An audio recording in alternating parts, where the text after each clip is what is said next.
আসসালামু আলাইকুম।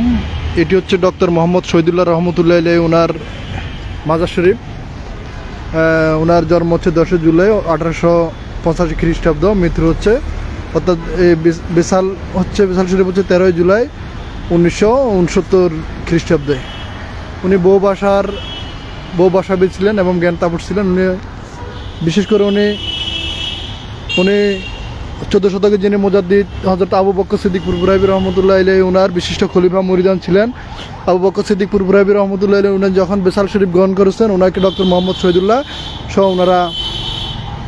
ওনারা সমাধি মানে ওনার মাজার শরীফে শায়িত করেছিলেন। ডক্টর মোহাম্মদ শহীদুল্লাহ বহু ভাষাবিদ যিনি ছিলেন। এটি হচ্ছে ঢাকা বিশ্ববিদ্যালয় প্রাঙ্গণে, যেখানে একটি মসজিদ দেখা যাচ্ছে। আর ডক্টর মোহাম্মদ শহীদুল্লাহ রহমতুল্লাহ আলাইহি ওনার পাশেই একটি কবর দেখা যাচ্ছে, প্রফেসর আনোয়ারুল আজিম চৌধুরী প্রভোস্ট শহীদুল্লাহ হল। যাই হোক, এখন আমি আপনারা জেনে খুশি হবেন, আমি আপনাদেরকে এখন এমন একটি কবর দেখাবো। ঈশা খা, ওইটা কার না বলেছেন? মুসা খা। ডক্টর মোহাম্মদ শহীদুল্লাহ উনি ছিলেন আবু বকর সিদ্দিক পুরপুরাইবি রহমতুল্লাহ আলাইহি ওনার খলিফা। আর এটা মুসা খা মসজিদ। আর এখানে যে মসজিদটিতে আজকে আমি নামাজ পড়েছি, এটি হচ্ছে মুসা খা মসজিদ।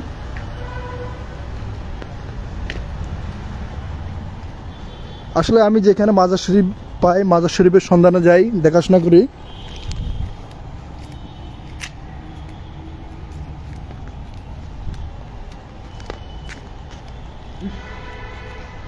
এই যে মসজিদে আমি আজকে নামাজ পড়েছি আলহামদুলিল্লাহ। এটা হচ্ছে ঢাকা বিশ্ববিদ্যালয়ের ভিতরে।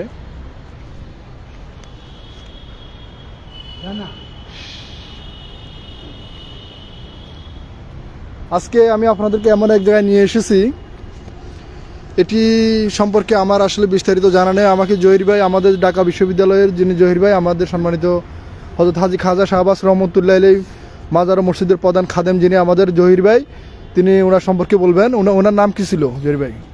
এটা হচ্ছে ঢাকা বিশ্ববিদ্যালয় কাজেন হলের সামনে। এটা ওনার যে কবর হয়েছে, ওনার নাম কি? ওনার নাম হচ্ছে মুসা খা। ঈশা খায়ের পুত্র হচ্ছে মুসা খা। আর মুসা খার নামে এই পুরাতন মসজিদটা তৈরি হয়েছে। পুরাতন মসজিদ। যাই হোক, এখানে মানুষের ছবি, কারণে আমি বিস্তারিত ভালোভাবে তুলতেছি না। রাত্রেবেলা মাগরিবের পর হয়ে গেছে। একটু আগে আমরা এখানে একটা জিনিস আপনারা লক্ষ্য করছেন, ঈশা খায়ের পুত্র মুসা খা এর সমাধিস্থল, অর্থাৎ ওনার যে উনি যেহেতু একটি মসজিদ এখানে তৈরি করেছেন, নিশ্চয়ই উনি দিনদার আল্লাহওয়ালা লোক ছিলেন। এখন ওনার মাজার অর্থাৎ ওনার যে সমাধিস্থল যেটা বলেন, এখানে যে এত অবহেলিত অবস্থায় পড়ে আছে ঈশা খায়ের পুত্র মুসা খা, সে আজ থেকে কত শত বছর আগে উনি এখানে ঢাকা বিশ্ববিদ্যালয়ে একটি মসজিদ তৈরি করেছেন। কিন্তু ওনার যে সমাধিস্থল, ওনার যে কবর এত অবহেলিত অবস্থায় পড়ে আছে, যেটা বলার ভাষা নেই। এই যে ওনার নাম দেখা যাচ্ছে এখানে, মুসা খার কবর। আসলে উনি হচ্ছে ঈশা খায়ের পুত্র মুসা খা। হ্যাঁ, আপনারা গুগলে সার্চ করলে পেয়ে যাবেন বিস্তারিত।